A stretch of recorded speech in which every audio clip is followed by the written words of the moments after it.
Welcome everyone to Women in Golf. I'm editor Emma Ballard, and today I am joined by James Luke, who is head of Handicapping and Course Rating at England Golf. Now, we spoke to James as part of our Q&A series back in June, and he's now nearly a full year into his new role. So, James, how are you doing, and how has this year been for you? Hi Emma, thanks for having me back. Yeah, almost a full year in the role. It's been a very exciting year, a very busy year. Obviously with lots of things going on with our education out to golf clubs, and obviously we've got the rules changes coming in, so it's been a bit of a baptism of fire straight into the role, but it's been exciting, and it's one of these things where it's I very much welcome the challenge, and it's been really fun year so far, and I'm looking forward to next year and obviously years to come as well. Yeah, I bet what a part of the challenge has been the weather more than anything, I think, this year. I don't know how much I've played. It's not played as much as I wanted to anyway, because of this horrible weather we've had. But yeah, so the reason we've got you here today is to talk through some of the changes that are coming next year with the World Handicap system. So I just wondered if you could start by just briefly letting us know what those are. Yeah, thank you. The changes are coming in. It will be published on the 1st of January 2024. However, within England and the rest of GBNI, they won't go live until the 1st of April. This will support us to get the education out to the clubs and counties and to the golfers. So we've got a fun first quarter of the year next year. The changes themselves, everyone may have already seen them, but just to reiterate, is the first one is course rating minus par within the course handicap calculation. So essentially what that means is the difference within the par and the course rating will be added or taken away from your course handicap. So if your course rating is higher than your par, then you will gain shots.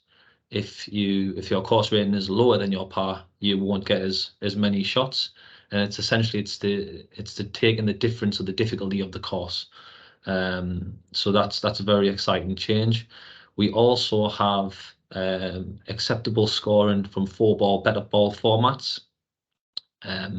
So what this will mean is if a player scores on 9 or more holes during their pairs round, their scores will be upscaled and added to their record. I will point out it will only be upscaled if the team score is 42 points or more.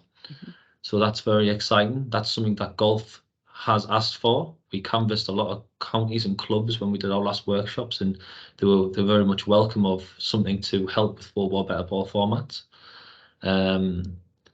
We also have a new algorithm in terms of when you have not played a golf hole for a legitimate reason, or for the upscaling of 9-hole scores to an 18-hole score differential. It's going to use something called expected scoring. So what this will do, this will take your handicap index and create your expected score based on a course of standard difficulty, so 113 for the holes you haven't played, and it'll create a score differential more reflective of the current way of doing it. So currently we use net par plus 1 or net par. So that's quite a big change, and that's an exciting change because it'll make handicap indexes more reflective. And then the other change is around the course handicap being unrounded for essentially when you're using computer precision. So at the minute you'll notice on the rounding stage comes a course handicap. So I'm a 6.5. So when I play my course handicap might come out at say 7.25, and then it gets rounded down to 7. Well, essentially what will happen is that 7.25 will move over to the playing handicap stage, where I'll have my percentage of my allowance, 95%, 85%, 90%, and then after that percentage took off, that's when the rounding will take place.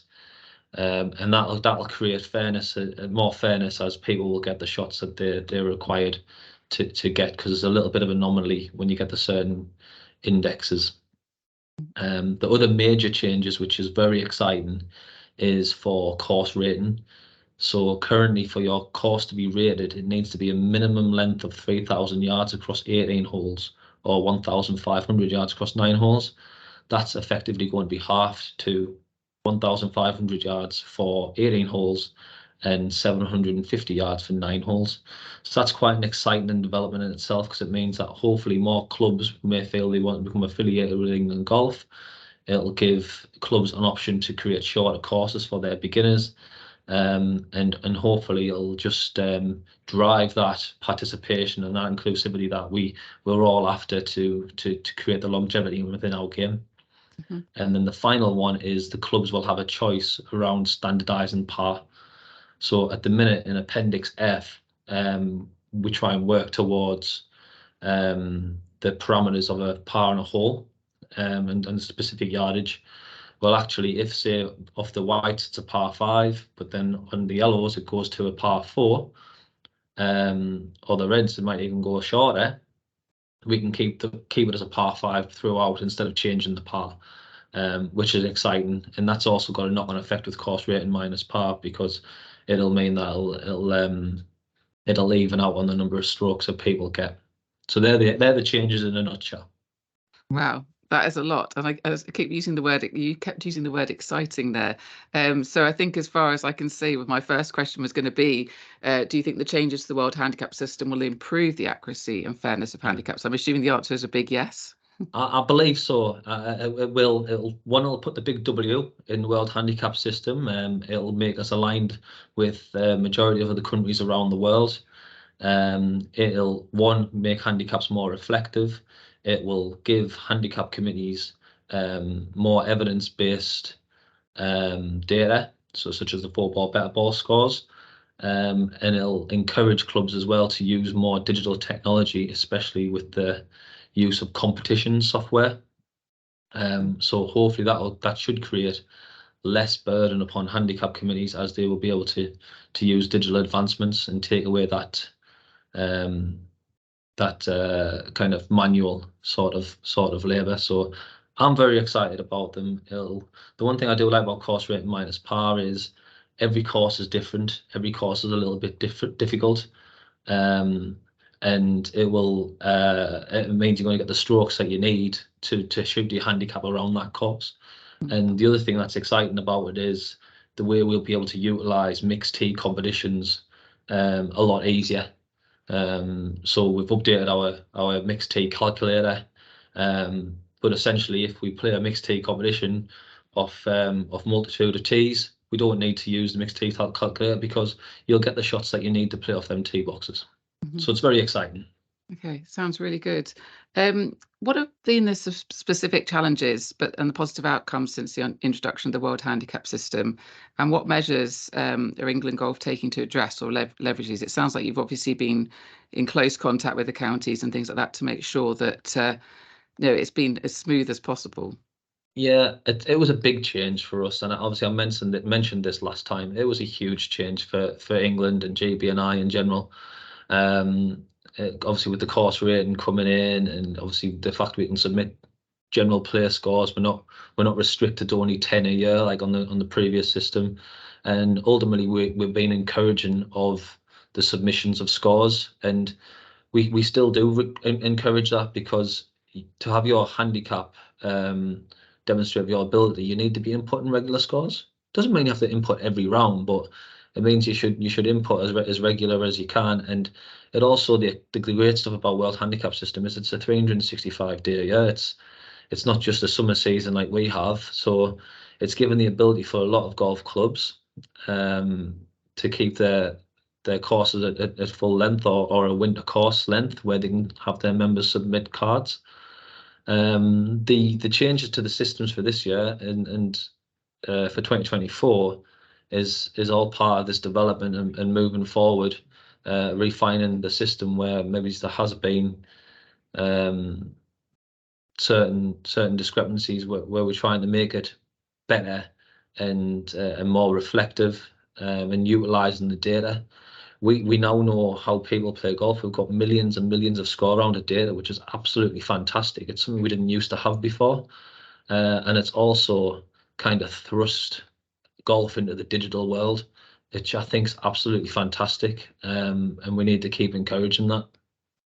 Would you say that most golfers at club level have been embracing it? Because I know obviously there's always a lot of grumbling around, we've talked about this before, being unfair to low handicap golfers, that competitions aren't as fair as they used to be, people not necessarily always submitting as many scores. Have you found that it's been pretty well embraced amongst most golfers? Yes, it has. It has been well embraced among a lot of golfers. Yes, there's been a lot of grumblings, and yes, there's been a lot of issues in some cases. But in my experience and what I've viewed, a lot of the grumblings come from the places from maybe where the system or the handicap committee don't have as good of a grasp as maybe what they should do, which is where it's then my job to ensure that we can get the education out there to give them handicap committees the power and the confidence to be able to write a robust terms of competition, encourage the golfers to submit scores, and essentially do handicap reviews when they need to do handicap reviews, not just at the end of the year, even during the season. So it's been quite well embraced, but we know the challenges, and I'm up to the challenge, and we're going to get more education out there for everyone. So that means everyone can continue to do it. Ultimately, Yeah. WHS is here to stay. It's the rules, and we just want people to go out there and play golf. Mm. Well, I think change is always difficult, isn't it? None of us really like change to start with, and it does take some time for these systems to get in place. But I know from a personal point of view that it's made a big difference for me, and I play around different places as well, so it's always really handy with the app. Obviously, I use iGolf, so it's been good. I mean, I'm one of those people though that might not be as keen to submit every round just because I don't want my handicap to go up. Is the advice still just to keep doing that? I know I think we've said this before, and I know you need to convince me, but basically when I'm very inconsistent as a player because I don't play very often, so it fluctuates quite a lot. But obviously, as you're going to keep telling me, I need to put more cards in, and then it will start to plateau a bit more. Is that what you're going to tell me?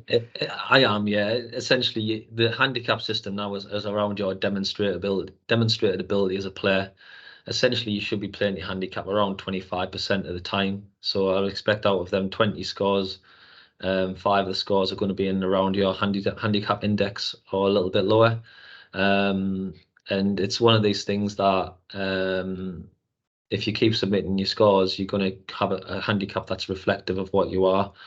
But the main thing is when you do submit them scores is that you are trying to the best of your ability, and trying to score on every single hole the best score you can, and then it's going to certainly be a true reflection. But absolutely, just try and submit as regular scores as you can. If you play regular competitions, you don't have to worry about putting general player scores in because you're playing regular enough.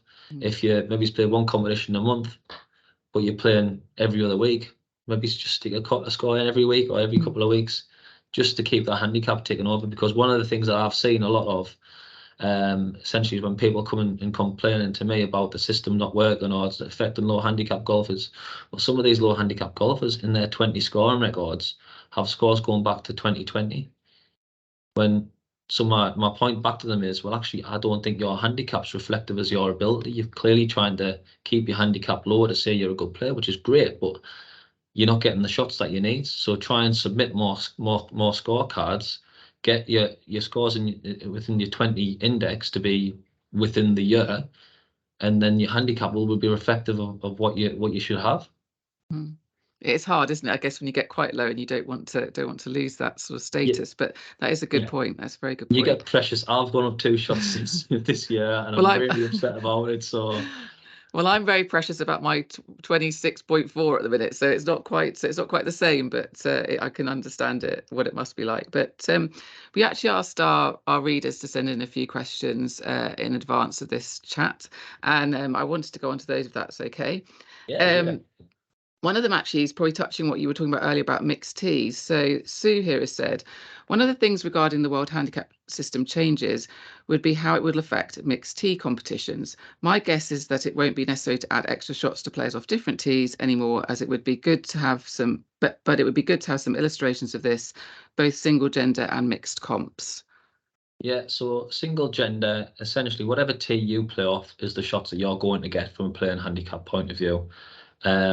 And that's superb.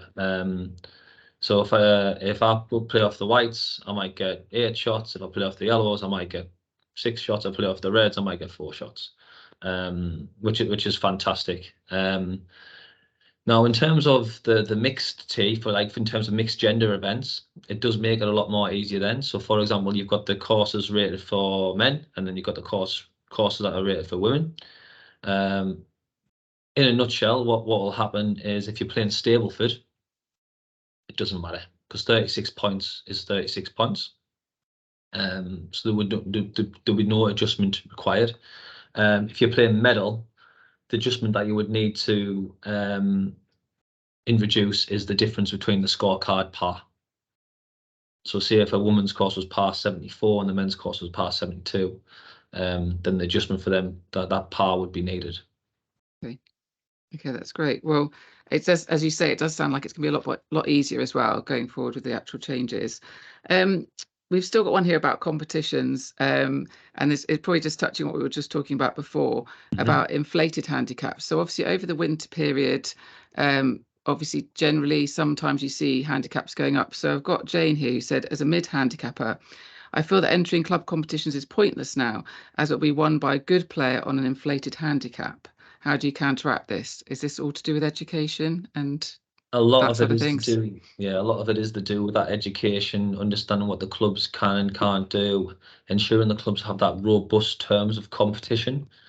So that means they know where the prize will be distributed. Are there divisions? Are there different levels within the competition? You know, there's a lot of different things clubs can do to ensure they can cater for the membership. And the other thing as well is clubs need to ensure that they are continuously reviewing their players' handicap indexes. They don't just have to wait to the October, November handicap review, yearly review. They can do that at any point throughout the year. So if there is a player playing better than what their demonstrated ability is, but their handicap isn't maybe dropping as quick as what they should be, a club handicap committee can do something about that, which is very exciting. And then also it's around what kind of competitions you're gonna host as well. If it's medal round, for example, I would imagine that a higher handicapper sometimes struggles a bit more in the medal round because they may lose a couple of balls, or it's a bit more difficult. Or are you playing Stableford where the pressure's off with it? Because if you lose a ball, you don't have as many shots you can just pick up. So it's all around how clubs are organising the competitions, not so much about WHS being unfair towards a mid-handicapper, for example, or a low handicapper. But with the introduction of course rating minus par, what will happen is if your course rating's higher, you'll then get more shots, which I see is a little bit more of an advantage towards the lower and the mid-handicapper, because essentially when the 95% or the allowance comes off, the lower handicapper will keep the shot or the shots that they've gained. Well, obviously the higher handicapper will lose that shot. So you'll probably find that the competitions next year will become a little bit more tighter and a little bit more competitive in that nature. Okay, that's really interesting. We've got one here about this new sort of expected score part of the new system. So Jill's asked, our golf club is going through a phased bunker improvement / replacement program over 3 to 4 years. We currently have 4 holes with temporary greens, so have to mark these as did not play for handicap purposes. This is likely to be the case next winter as well. I'm very intrigued that the new ruling is going to mean what the new ruling is going to mean for us in these circumstances. What does use of expected score actually mean in practice? Will it compare the scores on those holes of the last 20 rounds, assuming a player has a fully developed handicap, or what does it mean? I can't find any explanation online. So the algorithm for expected scoring is obviously a protected algorithm from the USGA and the R&A, so I can't go into that, unfortunately. Okay. But what essentially it means is you'll have a score differential worked out for the holes that you have played, and then for the holes that you haven't played, there'll be an expected score based on a course of standard difficulty, which is 113 slope rating, and a score differential would be worked out for them 4 holes, and then they'd be combined together essentially, and that's what it means. Okay. Because it takes into together like the stroke indices and everything as well. So that's how it's essentially going to be worked out in a nutshell. Mm-hmm. I mean, that sounds like it's a good thing again, because it doesn't mean that when you go out and play, you're thinking, oh, I can't put this round in for my handicap because I can't play on, can't play out through that particular hole. Well, the superb thing about expected scoring is we can now fully advocate the fact that you can have combinations of courses that aren't 18 holes. You can have them as 14 holes, 12 holes, 13 holes. There's a club up in the northeast called High Gosforth Park. Their senior section regularly just play 13 holes because obviously it comes back to the clubhouse, and it's very much welcome by, because it's what their members want, and it's going to be great for them because they can hold the competitions off a 13-hole golf course. Yeah, that's amazing. That's a great idea. Really good. We've got one here from Janet, and this is about course rating, so we've got a slightly different one. She said, off the red tees, our course has been rated at 133, making it one of the highest rated courses for ladies in the county. Our girls cannot understand this. We play in all the county divisional and trophy games each year and are familiar with virtually every other course. Many seem much tougher than ours, yet have a lower rating. This impacts shots given and received in competition and match play. It would be good to have a better understanding about the factors that influence ratings and what measures, if any, are undertaken to check to ensure consistency. We are awaiting a re-rating exercise by the county, but there is a long wait list at the moment. Yeah. So the first thing I'm going to say is, do not look at slope rating in terms of the overall difficulty of a golf course, because it doesn't mean that. Essentially, it's around about the calculation of the number of shots you're going to get on your course handicap. The difficulty of a golf course is always measured through course rating. Now, that is essentially what a scratch golfer will go around the course in. Then what happens to get a slope rating is that you do a bogey course rating, a bogey golfer course rating, and then the difference between the course rating and the bogey golfer course rating is multiplied by a numerical value, which will then equal the slope rating, obviously 113 there. Now, the reason sometimes some courses may have a lower course rating and a little bit of a higher slope rating is because of the difference between the course rating for the bogey golfer and the course rating for the scratch golfer. Because essentially, sometimes the obstacles might not be in range for them, might be out of range or too close for the scratch golfer, but they might be fully well within range for the bogey golfer. So sometimes you can get them a little bit of differentials. However, looking at the question there, I'd imagine that that's going to be solved with course rating minus par. So then the shots received will differ than what they get now. So then that'll prove quite a significant advantage for that course there, and for obviously the ladies in the county. It's one of those ones probably to revisit in a year's time and see whether it's leveled out a bit more for them. Yeah, sure. It's one of them. Yeah. Right. Well, I've got two to go, but this one's a bit of a lengthy one, so it might be like I'm reading a story. But Elizabeth started one about qualifying competitions. We hold one qualifying Stapleford competition per month in November, December, January, and February.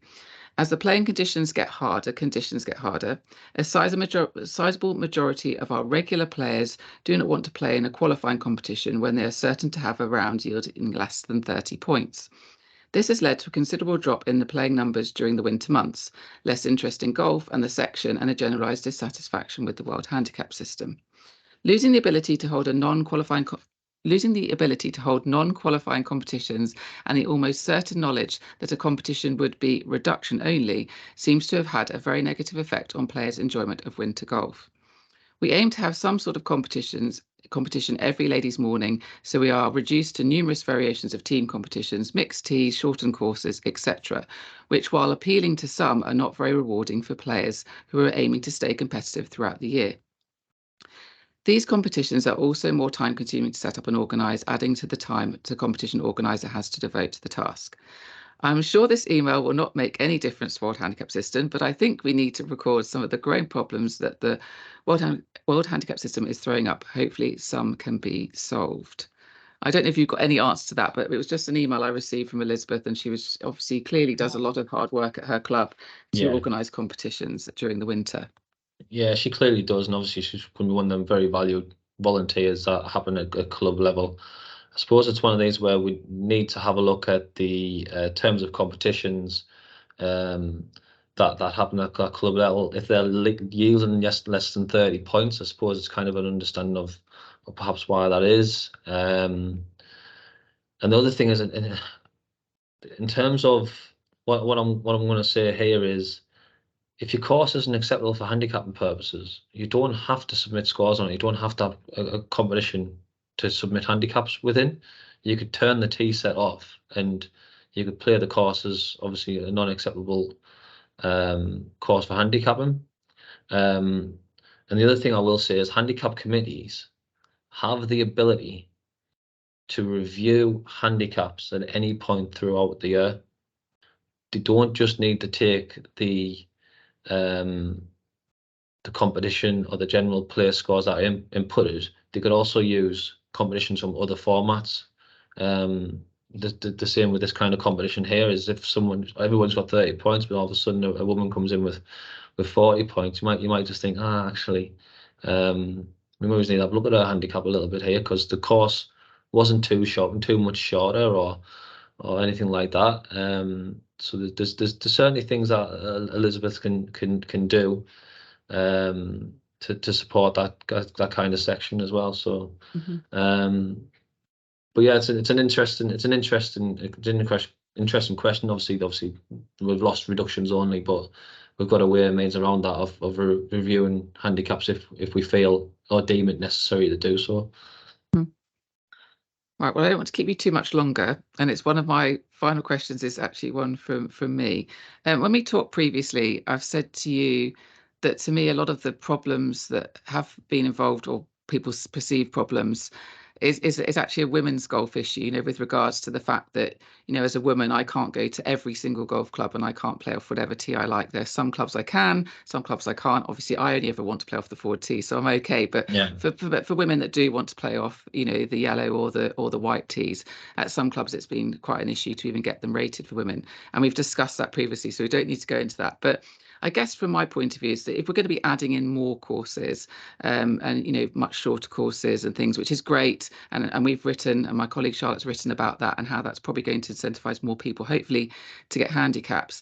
How do you then at England Golf prioritize, because obviously I know you have to have a whole raft of volunteers to do the course ratings. How are you now going to prioritize that? Because I'm sure there's going to be people that want to be re-rated, there's going to be people wanting other tees rated, and then obviously we're going to be adding new courses in. How are you going to be managing that?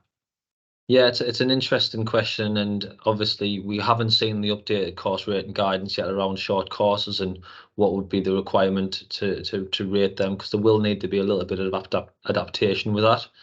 In terms of how we prioritise, we've obviously got a lot of volunteers at county level. We've got regional advisors, and obviously we've got Jonathan Ward, who's our national course rating coordinator as well. So there's a lot of delegated authority throughout the governance system where we can provide the support. In terms of how it's prioritised, we need to look at that at every level. We still haven't quite figured out how we're going to do the short courses just yet, but we will, because we need to understand how counties are going to look into this to look at the ratings, because obviously there's re-ratings every year. There's where courses are changing parts of the course, so they need a little bit of a rating putting in. But we've got lots of different ways that we can lots of things we can take advantage of to do this. So I suppose we'll figure it out, especially when we get to short courses rating manual. But it's one that we need to look at the demand and capacity and look at how we can provide that support.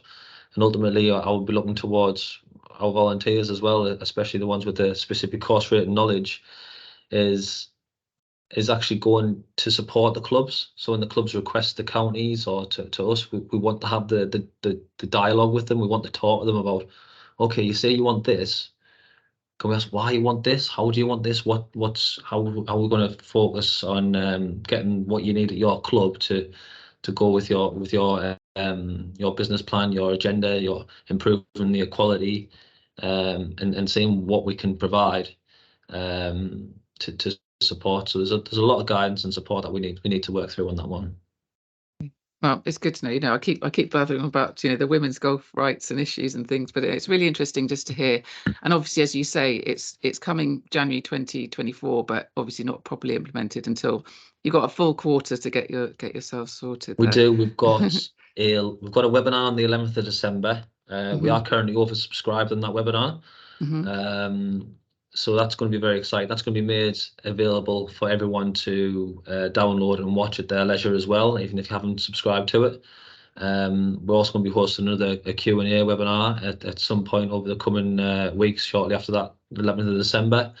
And then we're on the road. Me and my team, Mike Green and Jonathan Ward, we're travelling the length and breadth of England to do national workshops,